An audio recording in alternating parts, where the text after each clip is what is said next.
So my name is Anna Knutson Geller. I'm a literary agent and I specialize in spirituality, practical nonfiction, and inspirational memoir. And what do you go by when deciding what sort of book interests you more or validates more interest compared to other ones you look through?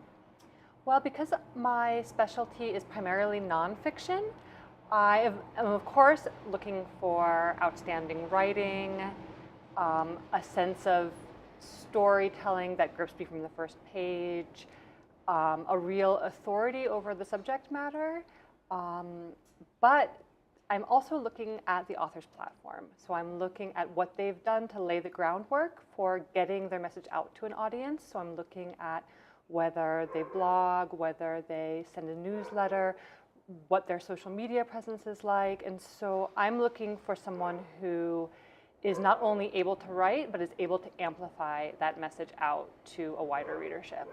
Interesting. So why is that important?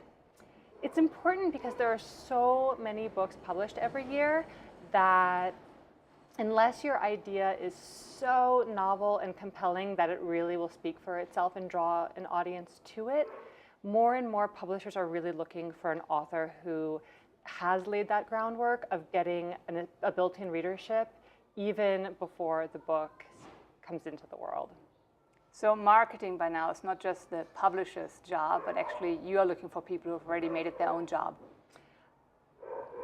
There are always exceptions to that rule. There are definitely totally unknown authors that write their first book and a publisher takes it right off the bat.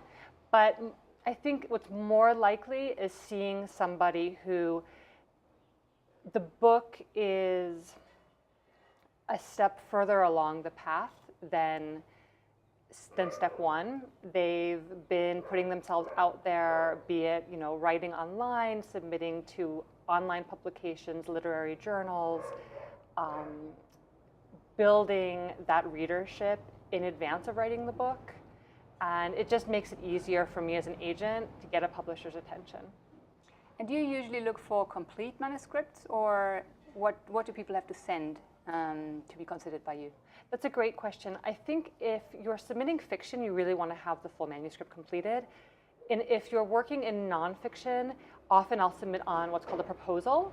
So it's the outline of the book, it's an outline of the author's marketing and platform that they plan to do for the book, and it's usually a sample chapter.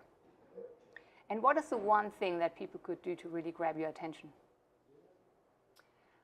I think what I don't see enough is authors who really know how to encapsulate the main idea of their book in a 1 to 2 sentence hook. So I think, if you as an author can't really grab someone's attention by describing your book in a quick and pithy way, no one else is going to be able to do that for you.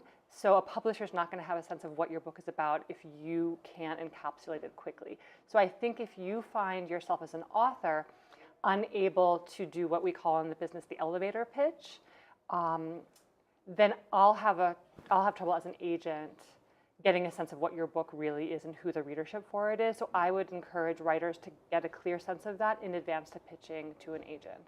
So when someone sends you material, in sort of the list of priorities, what do you look at first, what do you look at second? I'm assuming at each step people can do things that just lose you and you go, well, that's just not for me.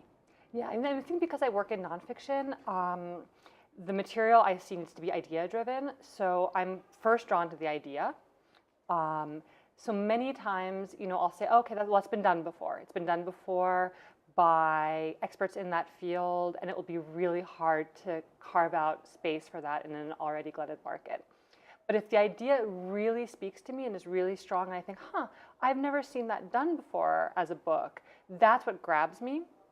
And then secondary to that, I do look at the name the author has already made for themselves. So they really do need to be an authority in what they're writing on.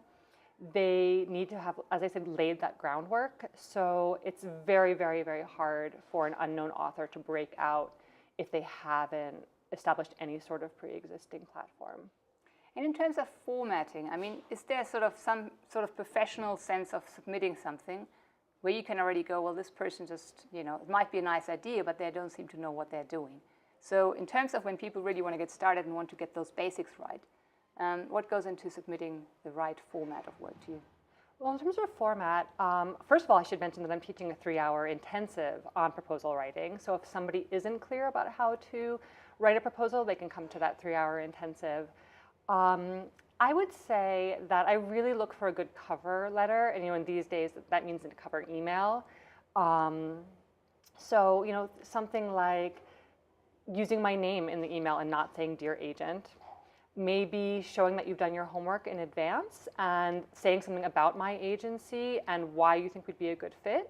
So if somebody's submitting, a fantasy novel, you can see on my website that I really focus on nonfiction. So I like to see that a prospective author has done their homework in terms of why they're submitting to me and not just doing a blanket submission to, 50-something agents. I want to see that pithy encapsulation right up front so that I don't have to sort of wade through a 3-paragraph query to understand, okay, this is what this book is about. This is who the audience is for it. So I want the prospective author to have done that work in telling me, this is my book, this is its genre, this is who it will appeal to, and this is why it's the right moment for this book right now, and I'm the only person who could be telling this story. And then in terms of just really nuts and bolts issues, agents generally don't want to open attachments. We want to see a description of the work right in the email, and that's just simply an issue of not wanting to open viruses attached to emails. So I would suggest writing a description of your work right in the body of the email and then offering to send a proposal or material after the agent has responded.